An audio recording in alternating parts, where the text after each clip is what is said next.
What's up YouTube? This is Bullseye8231 and today I'm going to be showing you how to change the toilet fill valve on a toilet. This example is going to be on an American Standard toilet, but as you can see, this is a universal toilet fill valve made by Fluidmaster. It is the 400 series, and so this is going to be very similar for all toilet models that have this kind of system inside of them. And so I'm just going to kind of walk you through step by step and show you what I'm doing in order to be able to do this. So how do you know if this fill valve is bad? So if you go to the back of your toilet and you pick up the back, you'll see this fill valve right here. Now, if I'm just going to touch it a little bit, and you can see just by touching it slightly, it makes the toilet run. And so what's going on is the mechanism inside of this that seals it is not sealing properly, therefore it's not shutting off the water, and so it's just running and running and running. One of the things you can try is adjusting this if you are having issues with it, because it is operated by a float, but as you can see, this one is so loose it's hardly sealing anymore, and so we're just going to go ahead and change the entire thing out. So let's go ahead and jump right in, and I'll show you how to change this. First thing you want to do is turn off the water to your toilet. And so you should have a valve at the bottom of your toilet like this one. This is a half turn valve, so I'm going to turn it just like that, and now it is shut off. Next thing you want to do is go ahead and push the flusher, so that way all the water drains out of the toilet. I'm just going to hold the button down, try to drain as much water as possible out of this. As you can see, there's still going to be some water in the tank itself, so there's really nothing we can do about that other than get a bucket and get ready when we actually take the flush valve out. So next thing you're gonna want to do is get under here, and you can see this pipe is connected through, or from the pipe comes from the wall. This flex line comes from the wall and then goes up under here. And so these usually you could just do with your hands. If you need a crescent wrench or something, a pair of channel locks, you can do that, but usually you can operate these just by hand, as long as you're not having to take it off down there. Down there is going to be another situation where you're going to need a crescent wrench, but these are plastic seals. So what we're going to do is just let all the water drain out of the pipe. Sometimes these tend to leak, so I'm not going to show you how to change one of those today, but sometimes they do leak from time to time. But what I'm going to do is I'm going to position this bucket under this hole, because what I'm about to do is loosen this.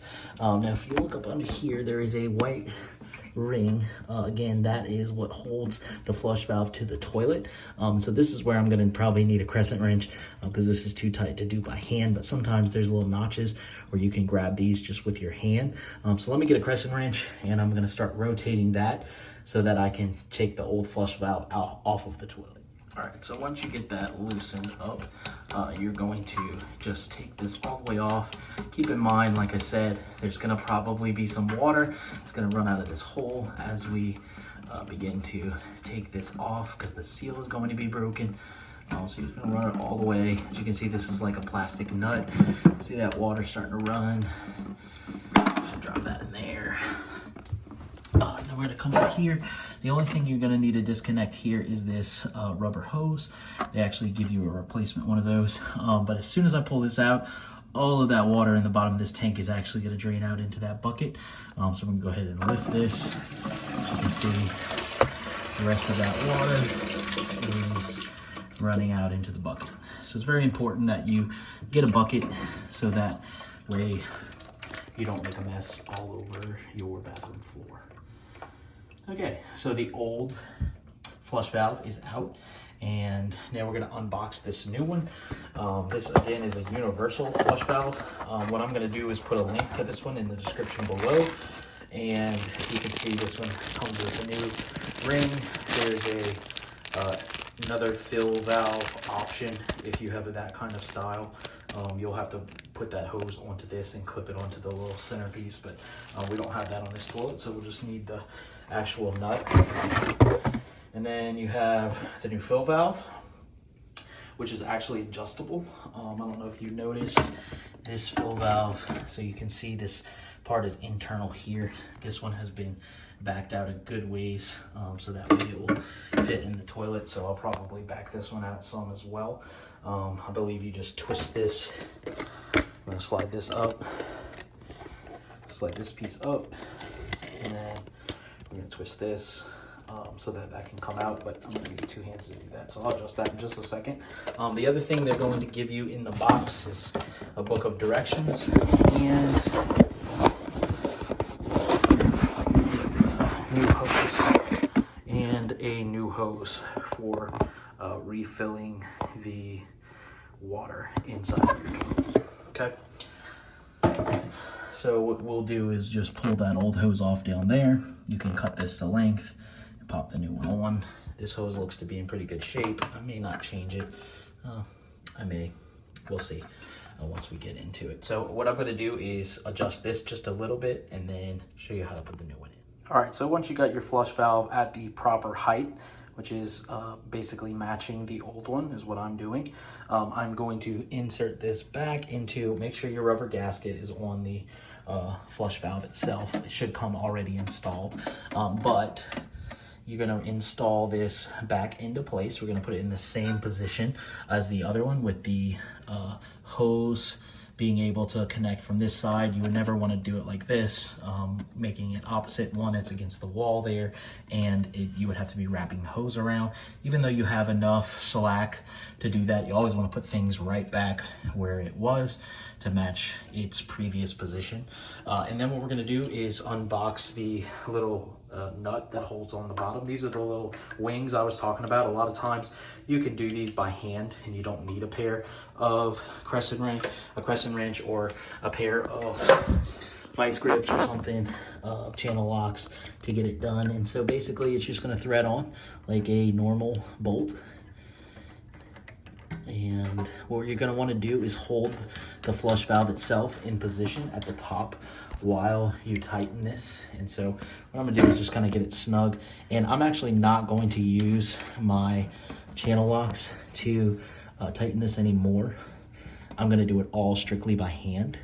And that's going to enable that I don't crack the tank or crack the nut, those kinds of things. You wanna make sure you always are careful in those kind of situations as you're reinstalling things. So I'm gonna go ahead and finish tightening this up by hand, and then after that's tightened, we're gonna come up to the top and we're going to reconnect the hose. Like I said, this hose is in pretty good shape, and so I'm actually just going to leave it and put the other one in a box, and if I need it, I will change that out eventually. And then that is all you have to do with the top. And then once you get the top and everything in position, you're going to want to fill the toilet back up again and to make sure your flush valve is working right, because it may need to be adjusted. But in order to do that, we've got to reconnect our water line. So in order to do that, again, all this stuff can just be hand tight. Typically it is tight enough to not leak with the rubber seals. So we're gonna reinstall this, and once we get all that snugged up, I'm gonna show you how to turn it on and adjust the fill valve if need be. All right, now that everything is re-secured at the top and at the bottom, what I'm gonna do is go ahead and turn the water to the toilet back on. You'll hear it kick on like so. And you're going to see the toilet begin to fill. As the toilet's beginning to fill, be sure to check down here for leaks. And so if it is still wet from, leaking a little bit from when it was splashing and stuff, maybe wipe it first so that you can tell if it's leaking from anywhere underneath, and then tighten anything that's leaking accordingly. But as this begins to fill, basically what we're gonna do is, this is a float on the actual flush valve. And as it begins to fill up with water, this is going to begin to float. And as it floats, it's going to shut off the water. like so. So what we can do is actually adjust this, how sensitive it is to the water. And so we're gonna make sure everything looks good and that the toilet is flushing properly. And if we need to twist it a little bit that way, twist a little bit this way, just to make it a little bit better of a fit for the toilet, we'll just do that. As you can see, there's also a water line in the toilet from before. So we're right about at the water line where it was. So I don't think there's gonna be any adjustment that we're gonna need on this. But again, I'm gonna flush it a few times, make sure everything's working properly, and we'll be good to go. Basically, you can put the cover back on and you have successfully changed your toilet flush valve. Thanks for watching. I hope this video was helpful. Please feel free to comment if you have any questions. Thanks.